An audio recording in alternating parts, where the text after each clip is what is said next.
Rachel, tell me about the pieces that you're going to have in the show, or at least some of them. Well, this one's already been in a show. Last year it went to Oregon Potters Association. And the inspiration behind this piece was, well, we had a prompt called Animal Pouring Vessel. And so I wanted to make an elephant because my mom likes elephants, so I made it for my mom. And so I used elephant pictures off of line, and I just used it to shape the head. And it actually won the scholarship competition in Oregon Potters Association. So that was a... And then how long did it take you to complete that? Well, it was over a month or so, and it took a while to get the glazing right because I tried blanketing it, and eventually I came up with rinsing it after a little bit. Okay. And so that's kind of rinsed off glaze and just figuring out exactly how dark I want the colors. And then in terms of the technique of actually building it, was it coils or? So this whole main part of the body was slab, and the ears were also slabs. And then I used coils or thick coils to make the trunk.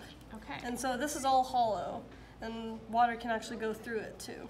Very cool. Okay, and then for the second one. And so this is Douglas Russ, and I'll get to why it's called that. It doesn't have antlers right now because it broke during it also went to Oregon Potters Association, and it also won the $1,000 scholarship. So the inspiration for this piece was on one of our cross-country runs, there's this river we sometimes run down, and the walls are really steep, and so I knew there was clay in that. And so I actually went home and got a 5-gallon bucket worth of this clay and refined it. And this is actually my homemade clay. Wow. That I made. And it's a bit different than the stuff we have at school. It crumbles a bit more, but it still takes impressions. And so I was able to get the fur on here. And the reason it's a deer is because every once in a while I see a deer on the river and such, and a group of them or so. What exactly is the process in terms of turning like clay that you dig out of the ground into clay that you can use in ceramics? Mm-hmm. So I looked online to see how that worked, and there was 2 methods. One, you could dry it out and just use the dust that's left over and water that down, or you could super saturate the clay, and I just, like, for every maybe handful of clay, it was probably a gallon of water. Okay. And then the top layer is what settled, and that's what is clay. Mm-hmm.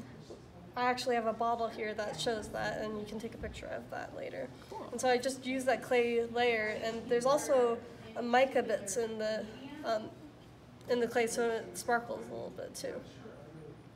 And so because it crumbles quite a bit, I didn't cut into it. I pounded the clay into these shapes and then carved it out later. Very cool. And so the backboard's clay too.